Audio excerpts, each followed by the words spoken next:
شب برات میں یہ کام کیوں کر رہے ہو؟ یہ تو کرسمس سے مشابہت ہے. عیسائیوں کی رات کو دیکھا نہیں، 12 بجے کے بعد وہ ایسے بنے ٹھنے کرسمس میں پھر رہے ہوتے ہیں. مسلمان تو صبح صبح آتا ہے نہا دھو کے عید پڑھنے کے لیے. وہ تہوار مسلمانوں کا دن میں ہوتا ہے، راتوں میں مسلمانوں کی خوشیوں کے تہوار نہیں ہوتے.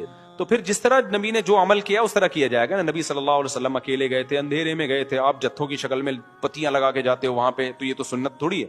اور پھر اس رات حلوے بنانا. حلوے کیوں بناتے ہیں؟ کہ بھئی یہ تہوار ہے. تو خوب سمجھ لو مسلمانوں کے تہوار راتوں میں نہیں ہوتے، راتوں میں غیر مسلموں کے تہوار ہوتے ہیں.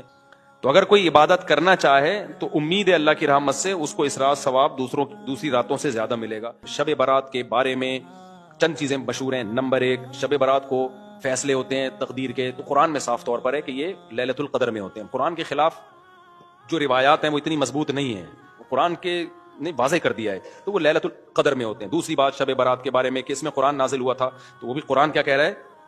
لیلۃ القدر میں ہم نے نازل کیا ہے. تو وہ کمزور بات ہے شب برات میں قرآن کا نازل ہونا. اگرچہ علماء نے تعویلات کی ہیں کہ آسمان دنیا پہ آیا ہو، لیکن کیا ضرورت ہے قرآن کے مقابلے میں جب کوئی صحیح حدیث بھی نہیں ہے. تو سال بھر کے فیصلے بھی کب ہوتے ہیں؟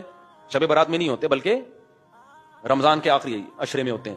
جو لیلۃ القدر ہے اس کی ویلیو ہے لیلۃ القدر، وہ خاندانی رات ہے. تیسری چیز، اس رات میں اور کیا ہوتا ہے؟ قبرستان جانا. تو بھائی ایک روایت ملتی ہے کہ نبی صلی اللہ علیہ وسلم قبرستان گئے تھے، وہ بھی سند کے لحاظ سے بہت ضعیف ہے، تو اس سے شرعی مسئلہ ثابت نہیں ہوتا. قبرستان جانے کی فضیلت ثابت